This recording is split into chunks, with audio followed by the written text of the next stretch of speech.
Hello. Check one. Check two.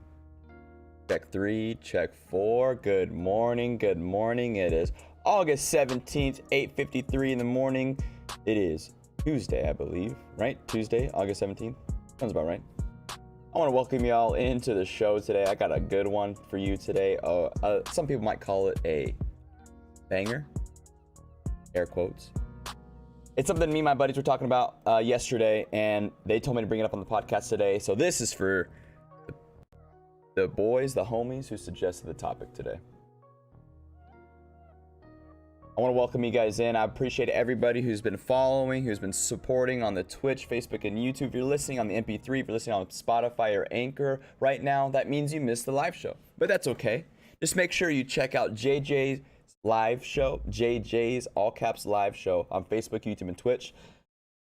That is when we go. That is where we go live. That's where the show is at. That is where it's happening. That's where people get involved with conversations. I see their comments. I see their reactions, and we bounce ideas off of each other. I hope you had a fantastic week. I know this week is starting off weird. Just to keep the context going, Kabul, Afghanistan fell yesterday. I said at the podcast yesterday that it was going to fall by the end of the day, and it fell within mere minutes of me saying that officially. Yesterday I was up early. Kabul hadn't actually fallen yet. But minutes after the podcast, I mentioned it. Minutes after that, I mentioned it. Kabul fell. Trying to keep it lighthearted. Here's my take on this. This isn't what we're talking about today. I'm just going to give my take on this whole issue in Afghanistan. So people said we shouldn't have had a war. I see both sides of the fence, okay? People say we shouldn't have been having a war in Afghanistan for 20 years. We haven't had a combat casualty in 18 months. It's not really much of a war. It's more of an occupational mission, security mission, if you could say that. We just have a quote-unquote small security force or small security presence in Afghanistan, which, if you couldn't tell, was pretty crucial to the country not falling. We spent 20 years and $2 trillion in Afghanistan, and look, there was times that maybe you could argue that we should have been there, and then times that we shouldn't have. I don't know, and I can't foresee to say that letting Afghanistan fall is going to be a direct, I don't know, like, threat to the security and the safety of Americans. It's just something we're gonna have to see. If the Taliban stays within Afghanistan, then I don't think we have anything to worry. And look, it sounds harsh, but it's out of our hands. At some point, we have to do what's best for Americans, and spending trillions of dollars and sending dudes over there to put their lives on the line for people that you've never met or people that don't share your same flag. I don't know if it's good, but if letting Kabul fall threatens the integrity of security and safety and peace of mind of Americans, then maybe we need to rethink. I don't know why we're sending troops over there again. If we're pulling out of Afghanistan, we just got to do it. Rip the Band-Aid off. I don't like how leadership handled it. I don't like the way the Biden administration, Biden was sitting up there with a straight face saying that there's 300,000 well-armed Afghanistan troops, which there were, and that there's no threat of the Taliban taking over. Within mere hours, the Taliban was making ground in Afghanistan. I don't like that the president lied like that. Say what you will about Trump, but I posted this on my personal Instagram. In 2012, Obama had an embassy fall, attacked and fall, and now in 2021, Biden completely lost the embassy in Kabul. And but say what you will about Trump when what is his name, Soleimani or whatever his name is, I can't remember his name, attacked an embassy. He was bombed within hours. People were against that, but you have to understand that violence is, in this case, the answer. If in order to keep superiority, in order to keep enemies off your back, if they do anything that's hostile, you have to retaliate with overwhelming force, which Trump did, and which kept a lot more peace. What's going on right now is not peace. However, I do not think it's America's place to be the world police. And I'm a veteran. I can say these things, and I understand there's other fellow veterans of mine and friends of mine who've lost life and limb in Afghanistan, and they think that it's gone to waste.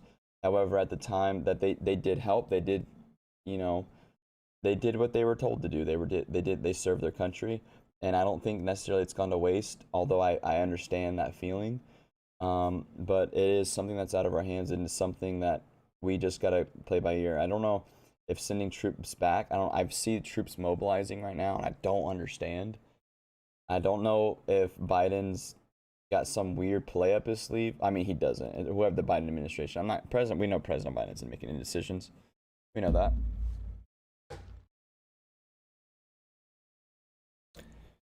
Okay, segue into the rest of the episode here. Make sure make sure let's combat some shadow bans that are inevitably going to come to the show. Make sure you like, comment, share on whatever platform you're on. If you're watching, if you're listening on the podcast right now on the the uncut, unedited podcast, make sure you check out the Facebook, the YouTube, or the Twitch. Follow on whatever platform is going to get you involved. I like to see people in the live show. Some episodes we got some people watching, hanging out, and other episodes, it's like, But we're building the live audience, and it's going to take some time. I understand that. I'm patient. It's been a couple weeks.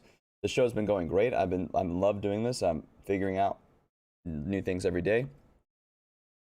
And I appreciate you guys' support. The best way you guys to show your support is by liking, sharing, and commenting. It's absolutely free. It helps tickle the. Oop, I bumped the mic. My fault. It helps tickle the algorithms, and it does a lot more than you think. Today's episode, at least for the live portion of the show, is titled, "Is Apple Searching Your Phone a Good Idea?" I'm asking you. Obviously, I'm going to tell you what I think. And I'm going to first give some context, and then we'll kind of, as the show goes, it goes. I don't want this ad to show. I was going to show this article, but I don't want this ad to show because it's ugly look. I'll tell you the title first, and I'll scroll down to go past the ads, and then I'll switch screens here. Okay, so I heard about this last week, and I was kind of waiting for some stuff to develop. I haven't heard much about it since, so I'm just going to talk about it now. Apple wants to scan the United States iPhones for images of child sexual abuse, and I'm not gonna lie to you. Part of me think this is a good idea. I like their heart behind it. Okay. And this is going to segue into multiple different topics. This is just the get off topic. Okay. So what Apple's trying to do, it wants to search everybody's phones, and it's going to have a system that'll detect child abuse or child pornography or child whatever to help limit child sex trafficking. And I get the proposition by Apple because Apple's products are probably used a lot to, record, message, communicate, and coordinate child sex trafficking. So they're trying to do everything they can to get these things off their platform. And I get it. I think it's a good idea. However, I don't think that we should do it. Here's why. Apple has good intentions with this. So how it would look is your phone would be getting scanned, or there would be some sort of system, and they claim that it'll be able to scan it without decrypting your messages. Because look, Apple, the reason why I stick with Apple is that they do a hell of a job of keeping your security. Whether you think so or not, they might sell your data here and there, but it's a lot more limited compared to, the Android platform. And just a little side story, in San Bernardino County a couple years ago, there was a shooting that happened, okay? And when the shooting happened, the FBI, I think it was the FBI, whatever law enforcement got a hold of the shooter's phone, and they were demanding Apple unlock it and saying it was a security crisis. And Apple said they couldn't do it. And at first that might sound bad because they're like, oh, you're putting Americans' lives at risk. No, the situation was completely diffused. The shooter was detained, and they were able to get his phone. And Apple said they would not unlock it. You need to go through a process. There's like a protocol. You got to go to a judge. You got to get a warrant. You got to go through all these things. And I believe Apple ended up going to court over this, but there was no rulings, or maybe they were threatening to go to court, but Apple did not get in trouble because they were upholding security. They were upholding people's rights for security. Because here's the thing: if there was a law passed, if there was a reason why they were able to get into this, let's just call them a terrorist phone, then there would be nothing stopping them from being able to do that to anybody's phone. Does that make sense? So Apple stayed rigid in the protocol, which ended up helping protect fellow Americans' rights, security, and to privacy. Okay?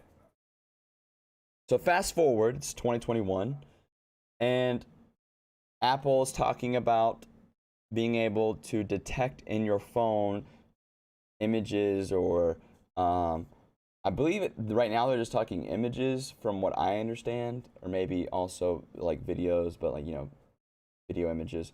And the tool is going to be called Neural Match. I'm going to pull up the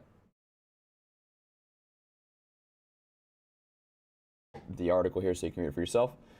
The tool is called the Neural Match. I want to highlight it right here, and it will detect images of child sexual abuse without decrypting people's messages. I'm not really sure how that's going to be possible, but okay. If it finds a match, the image will be reviewed by a human who can notify law enforcement if necessary. So that means if it detects it's going to be like a bot, right? It's going to be like a computer system that detects what it thinks to be child abuse in your phone.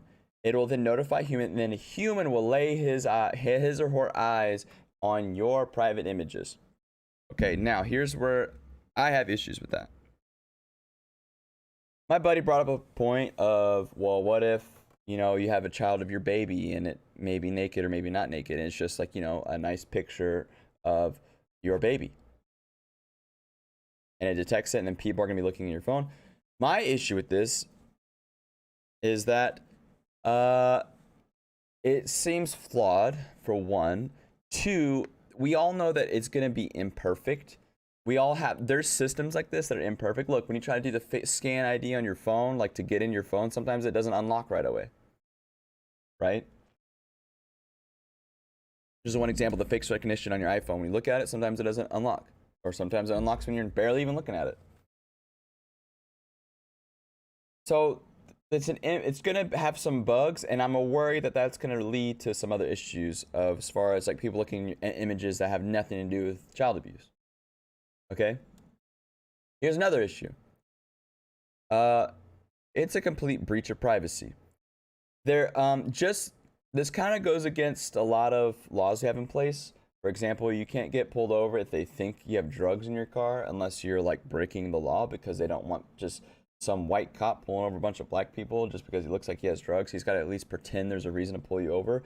Granted, some of those reasons are BS, like having a taillight out or something hanging in your windshield or whatever. Look, I've been a victim of it, okay?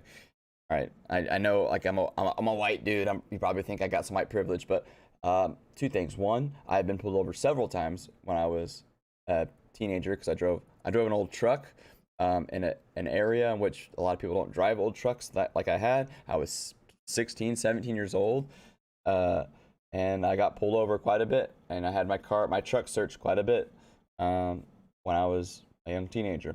Two, my best friend is black, and several times he got pulled over for his headlight being out, and we had the canine units come out to his car because he drove like an old Toyota Camry, and it had a subwoofer in the back. It looked kind of ghetto, looked kind of like, I get it, it looked like a drug dealer's car. I get it.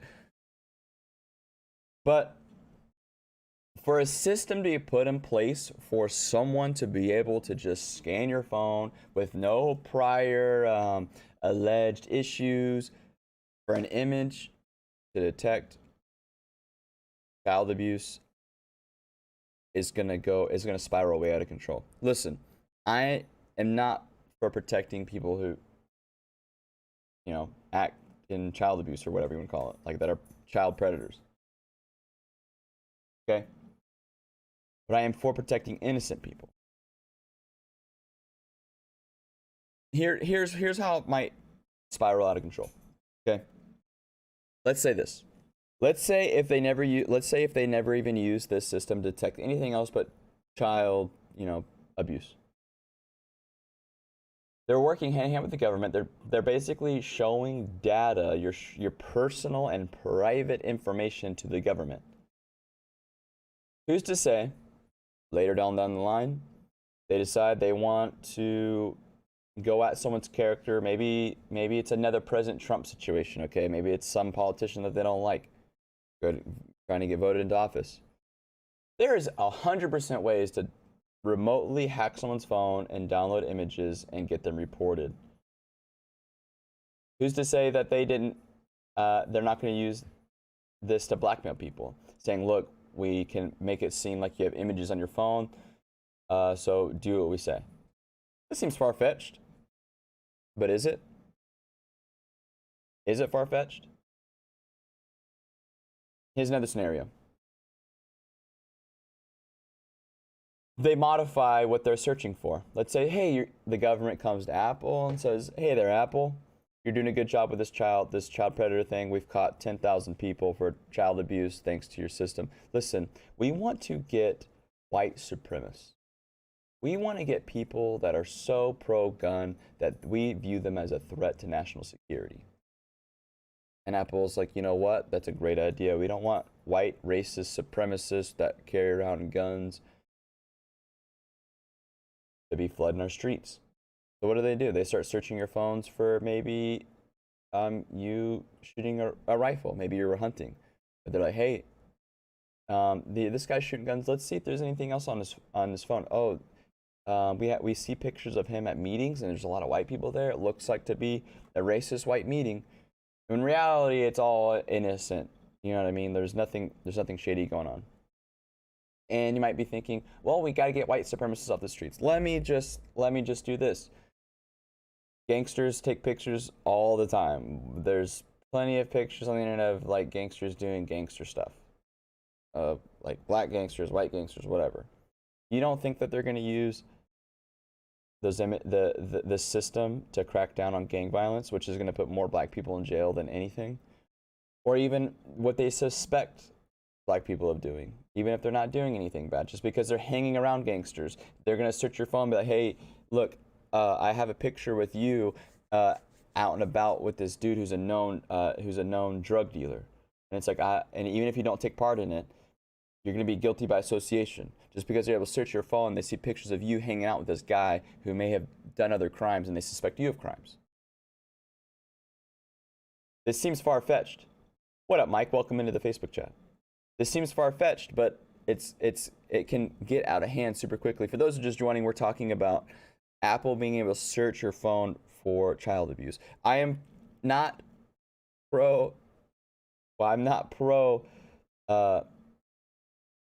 child predators, okay? I'm not pro child predators. However, the system that they're going to use is not going to, like, Apple might have good intentions of searching your phone in order to detect child abuse, but there are going to be other people that don't have the same good intentions that are going to take advantage and exploit this technology. You don't believe me? How about the Patriot Act? The Patriot Act was written before 9/11. For those who are born after 9/11, we're talking about the terrorist attack, September 1st, 2001. Sorry, September 11th, 2001. The name, it's in the name, I said September 1st. September 11th, 2001. Patriot Act would allow the government to essentially spy on its own people. And they said it's to detect for terrorists and all this sort of things. Well, the war on terror has slowed down quite a bit, but they still have these, the authority to basically spy on its own American people. And we know this. They've been called out several times, and yet they continue to spread out or exploit this law that the government gave themselves. And at first they said they had good intentions with it, and I'm sure they might have. We need to spy and have surveillance on our own American people. We need to monitor phone calls. We need to monitor emails. We need to monitor security systems remotely. We need to be able to put satellites and take pictures of neighborhoods in order to protect the American people. But they haven't stopped. We've just pulled out of Afghanistan. We're not really too concerned with terrorists at this point.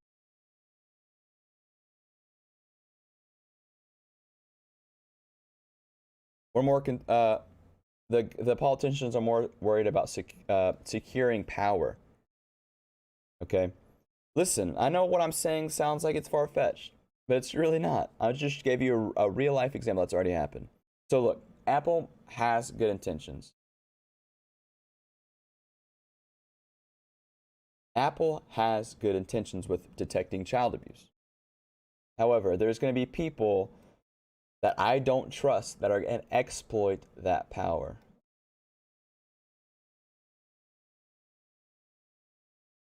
The biggest, Mike from Facebook, the biggest and most important part of the Patriot Act was forcing interagency communication. Explain what you mean, Mike. Mike Clark always comes in with zingers, by the way. Mike Clark, especially on JJ Gaming back in the video game streaming days. By the way, Mike, did you know I'm shadow banned on Call of Duty? Fun side fact. I literally can't play the game. I only get put in a hacker lobby, so that's a side story for something else. People like Mike, we need people in this world like Mike who come always with the zingers. Sometimes they're dad jokes, sometimes they're funny puns, but Mike's always got the zingers. Shout out to Mike. The issue that we have when we give up security and privacy to the government, and when we think that's going to protect ourselves, and we don't rely on personal responsibility for personal security or security of our family, is that we give up freedoms and we give up just a little bit more power to the government. Our country was founded on the idea that there's limited power to the government. And the more laws like this that happen, the more technology the government gets their hands on, the more that power we give to the government. Look, I'm not saying the government should fear its people or be scared of its people, but should respect its people. Look, hold on a second. Okay, so there's like this thing in the Bible, okay? Whether you're Christian or not, just follow the analogy for a second. In the Bible, it talks about that as God's children, we should fear God. I'm going to explain that for a second. The Bible isn't talking that we should be scared of God. The Bible means that we should fear God and then respect the power that He has, if that makes sense. Let me forward the analogy a little bit. I live in a surfing town. Tons of people go swimming. People, I'm sure, fear sharks in a way that makes them respect sharks. And they're not saying that they're scared to get bit every day, but they do fear sharks in the water. If they see a shark in the water, they're probably going to get out. They respect the power and the awe and the sheer ability that the shark has to be able to just kill you as a human being. I'm not saying the government should be scared of its people, but it should fear its people. The government shouldn't have the freedom to be able to just stomp all over its people. See, people think that America would never ever turn into China, North Korea, or to Russia. You are sadly mistaken. We are the only country right now that we have the oldest living governmental document, i.e. the Constitution, Declaration of Independence, that still hold up for hundreds of years. But yet we're like one of the youngest established countries. It's because our founding fathers understood that giving government power would be detrimental to personal freedoms. In North Korea, people starve to death every day. Venezuela, about 12 years, they're about 13 years, that's about 13 years ago now. Venezuela had one of the best economies in the entire world. They elected a socialist leader. Well, first off, there's actually steps that happened to this. Elections started getting longer to get results.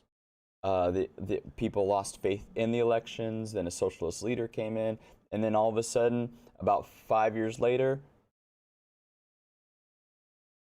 Venezuela, the government, started killing its own people that were rioting because there was a lack of resources for them, lack of rights for them. It happened within a decade. Don't believe me? Look it up. I don't need to look it up. I remember all this happening. I was in Australia when this was going down. I was actually supposed to leave Australia. I was on my second deployment. We were there for about a little over 6 months, and I was supposed to leave. I was supposed to hop on a plane and come back home, but we got told that we had to stay put because of what was happening in Venezuela.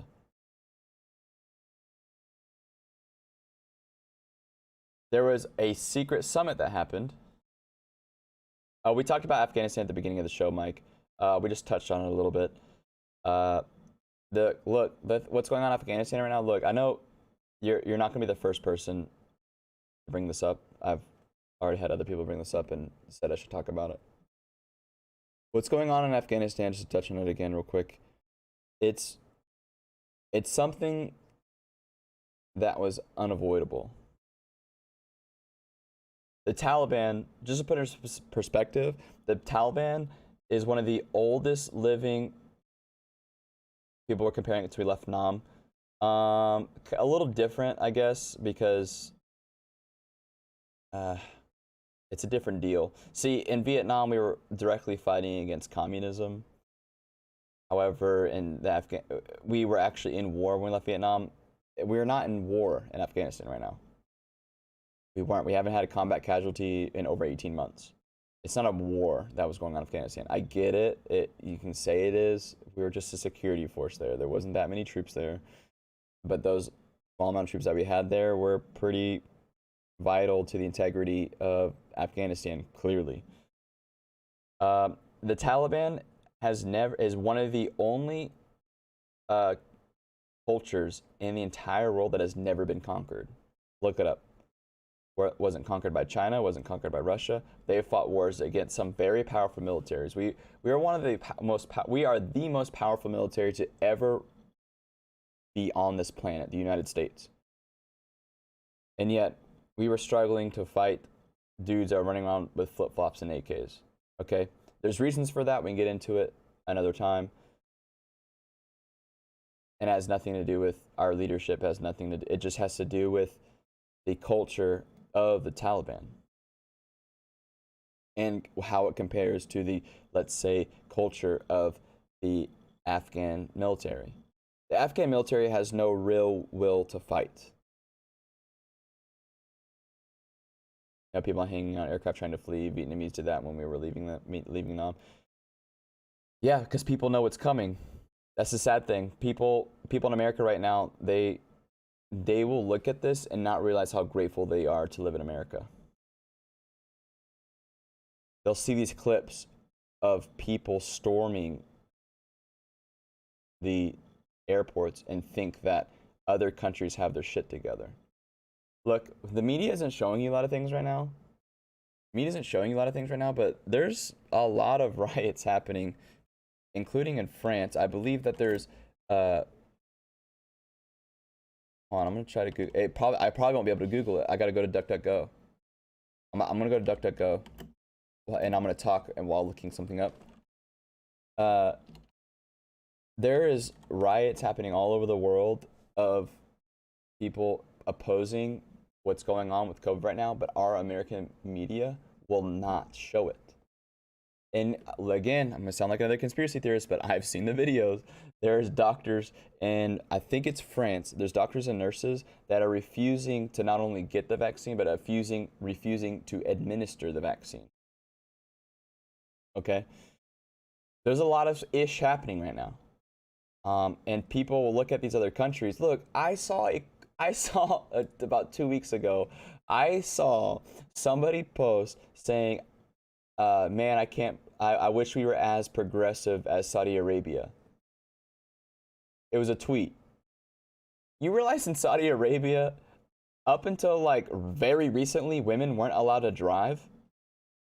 You realize that women weren't allowed to go outside on their own? The women who have to cover their faces, actually, do they have to cover their faces in Saudi Arabia? I might have misspoken on that part. However, you realize in Saudi Arabia, the reason why in some of these Middle Eastern countries, they have state-sponsored surgeries for transvestites is because it's illegal to be gay. So the people are out their mind thinking some of these Middle Eastern countries are more progressive than America. People have no idea what they're talking about. Yeah, Mike, Facebook. People think when Trump supporters stormed the Capitol, it was bad. Imagine being over in Afghanistan right now. Yeah, people have no idea.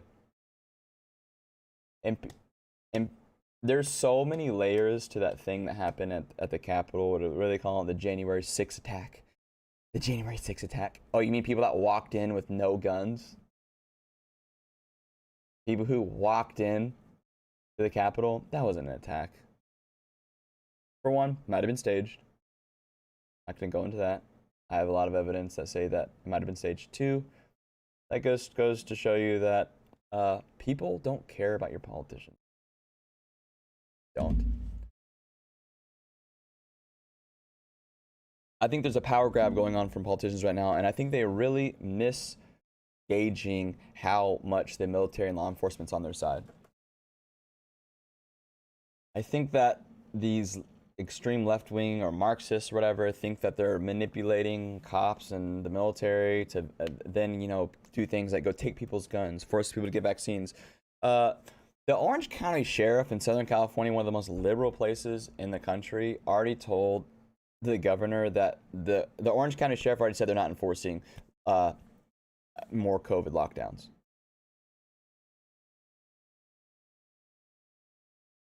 It's the government is look, the government is overstepping with power, but I think they are overestimating how much power they think they're about to give. Listen, I said this yesterday on the podcast.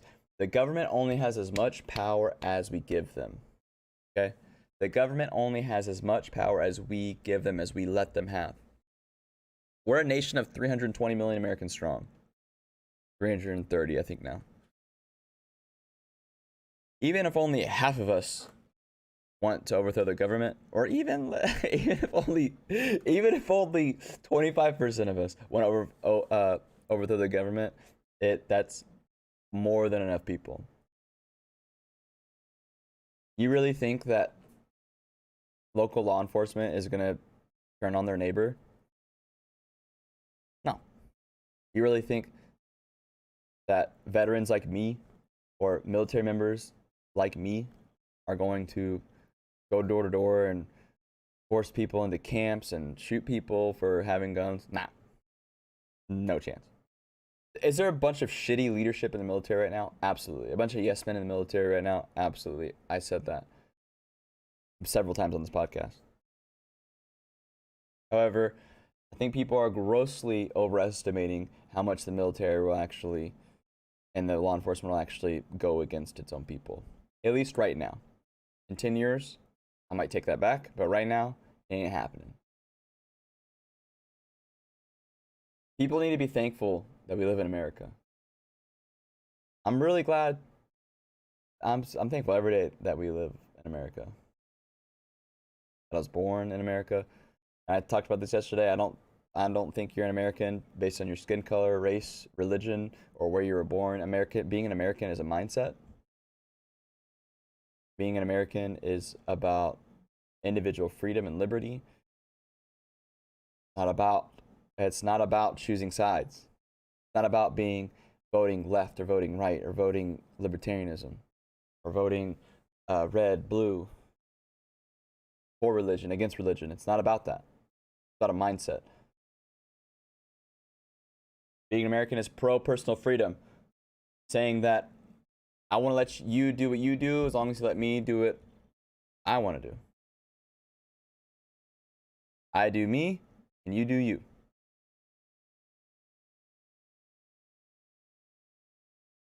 What was I supposed to look up on DuckDuckGo? Oh, yeah. Riots in France. Do riots in France.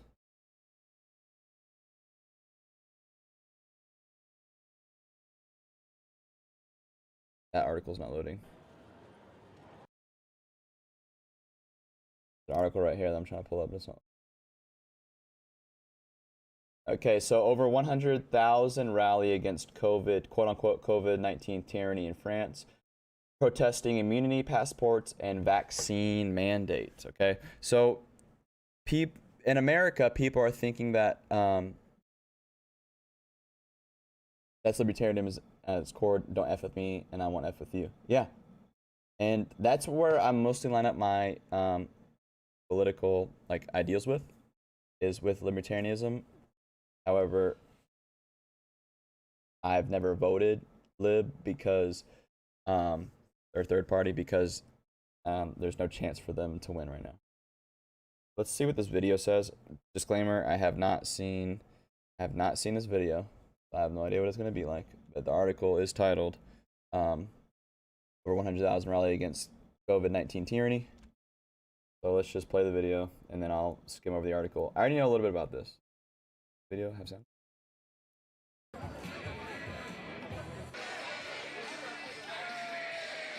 These look like, some of these look like politicians, kind of.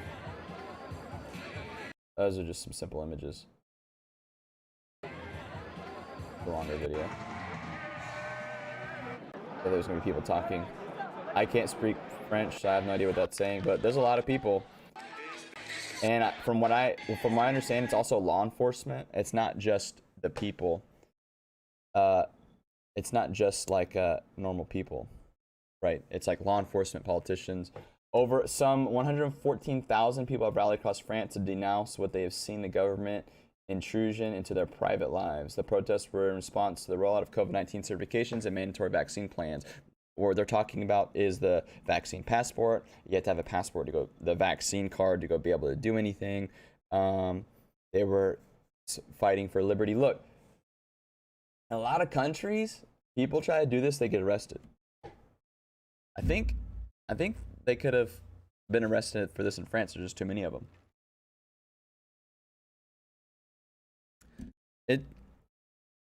Look, there's a weird skewed thing going on right now where people think that we're the only country that are fighting against all this.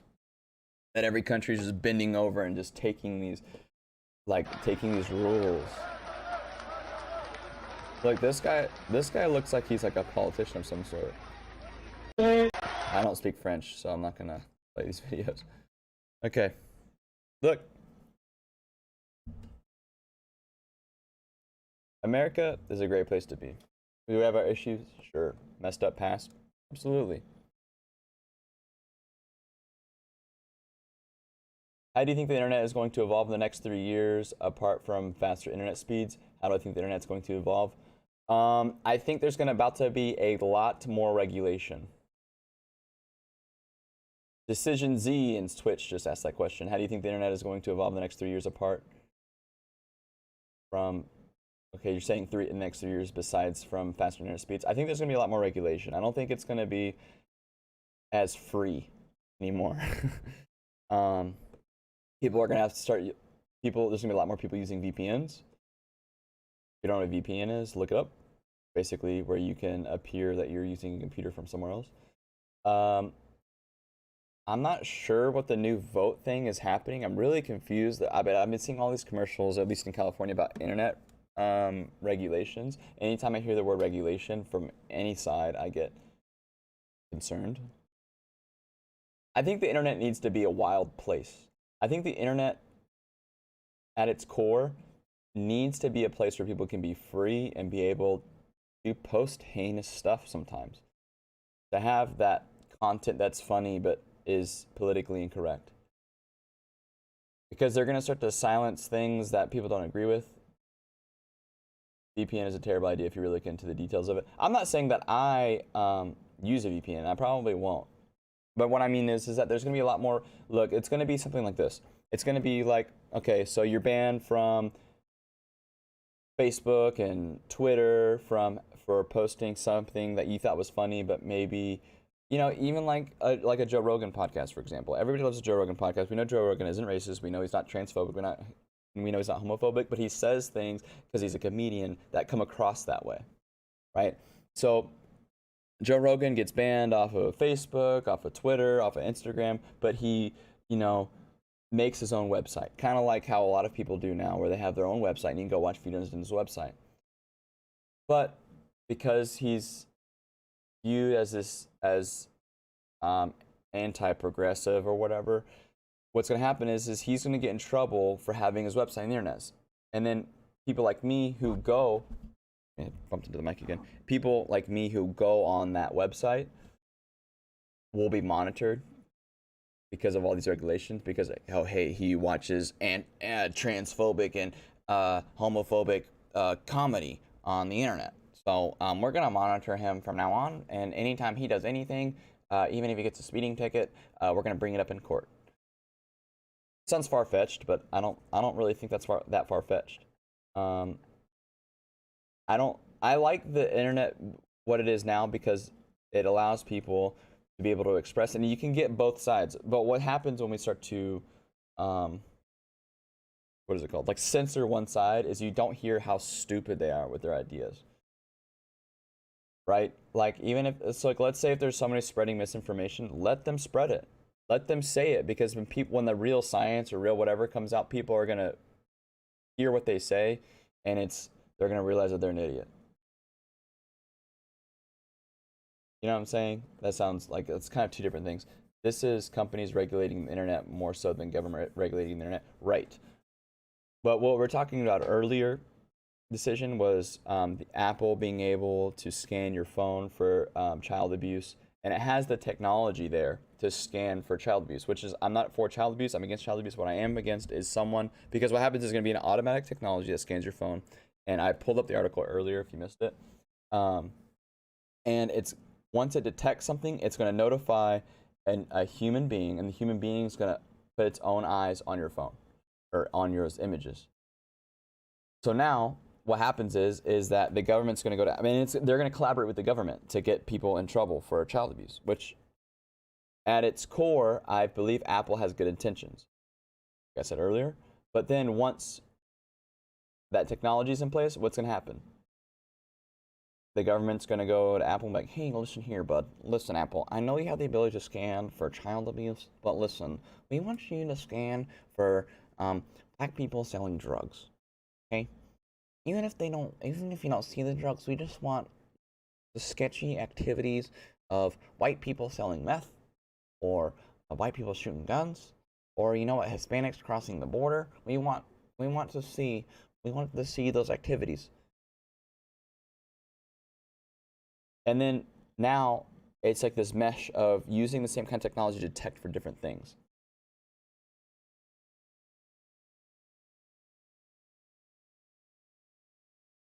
Okay, here's an example for you though. This is coming from the Twitch chat.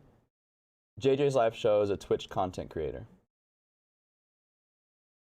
And we're also live on Facebook and YouTube. And a malicious person appears in your chat attempting to dox you. You decide to ban that person. Now is it company censorship or is it user censorship? Is this a good idea? See, there's a difference. See, the difference is that somebody's making a personal attack, trying to ruin my show, it'd be the same thing as a heckler at a comedy show. Okay? A heckler at a comedy show, you go to a comedy show, a heckler, you know, every now and then it's kind of funny. Maybe the comedian is terrible, and maybe it gives an opportunity for the comedian to you know, switch sides. So I've never, on my gaming stream or on this stream, have never banned any. I think I might have banned one person because they were saying some like weird stuff, and it seemed kind of like a bot, so I blocked them. But now the comedian's show is getting interrupted and tells that person to leave. Okay, that is basically he's protecting his show. Okay, he's protecting his, you know, his means of income. This is hypothetical, not an attack on you. No, yeah, I get it. I'm here for the conversation. I think this is good. I think this is a good conversation. So that comedian, I've seen it both happens. One, the comedian tells a person to get out, and then security comes and gets them out, and then the other way where security comes and gets a heckler before it even becomes a problem. Now, the difference is that person can still be on Twitch. Okay, let's say Mike. Mike was in the Facebook chat a second ago. Mike on Facebook, I decided to ban Mike. But Mike can still be on Facebook.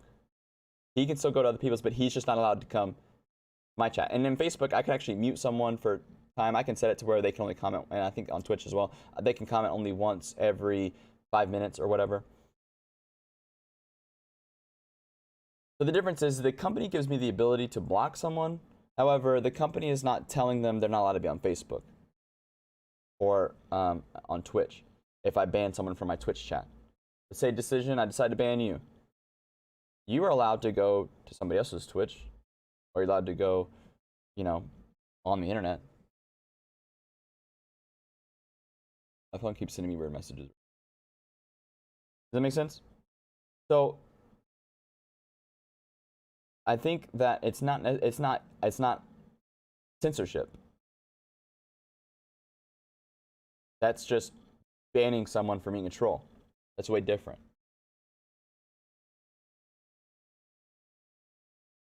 I still think that person should be able to post, because then that's not a reflection on that person's personal post. That then contributes to what they see on my content. Does that make sense?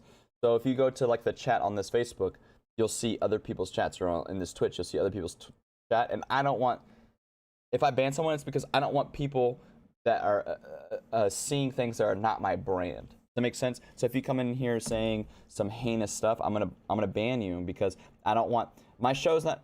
Look, I'm not trying to make a G-rated, PG, or even PG-13 rated show, but I don't cuss and I don't say stuff off brand, because look, but if I have a guest, I want them to be able to be themselves and cuss or whatever, people in the chat. But if you're saying some like really heinous stuff, like just completely inappropriate, maybe it's like sexual in nature or racist or whatever, I'm gonna just ban you from my chat, and then that's that.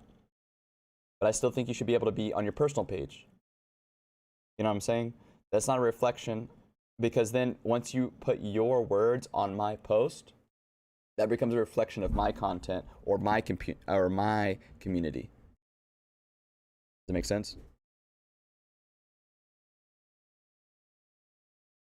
I love these conversations, guys. The live audience is really starting to take shape, and this is how it's going to be. The live show is meant to be a podcast and a live, obviously live show format. Hence the term live show. I really appreciate everybody coming in. I really appreciate when you hit the like button. Make sure you follow on Facebook, YouTube, Twitch. Look, I'm not asking you to follow on all three. Just whichever, whatever is going to get you involved, whatever is going to get you listening and involved with the show. Thank you, Mike and Decision_Z for the topic points and contributing to the conversations. You guys have been amazing. And if you've liked on Facebook, appreciate you as well. This isn't set up like a video game stream to where the likes and the likes and the shares and all that appear super, you know, where they make a noise and appear in the middle of the screen, because this is also being uploaded as an MP3 to Spotify and Anchor. So if you're watching right now, make sure you go check out other episodes that we have that are uploaded to Spotify, completely uncut, completely unedited, and you can just listen to the show. Yesterday's episode was amazing. The day before that was amazing. Pretty much all the episodes have been very good, except for maybe like the first one or two, because I'm trying to figure out how to do the show. I really appreciate you guys tuning in to support. Make sure you come in on the next one and listen. If you like these beats, if you like these tracks I use on the show, use them.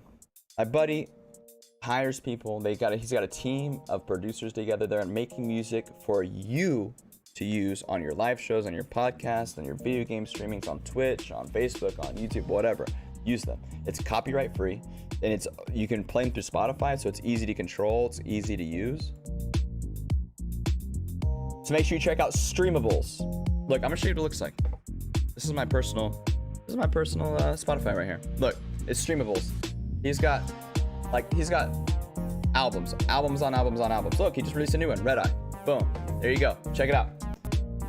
He's got 1, 2, 3, 4, 5, 6 albums out now. I haven't even listened to the new one yet, but you can use any music. You have the permission because it's free. That's right. Free, copyright free, DMCA free, this free, that free. So make sure you go and use it on whatever you want to use it for. You have 100% permission. Okay, guys.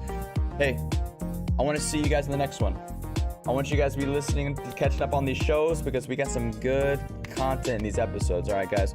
Thank you guys for stopping in. Make sure you follow on Spotify or Anchor. And there is an option to support on Anchor, although I'm not asking you to support that way. The way I'm asking you to support is absolutely, again, free for you. Just make sure you like, comment, share, comment. Did I say comment? Yeah, comment and share. Did I say share already? Yeah, share, like, whatever. All right, guys. See y'all on the next one. Peace. Hook 'em.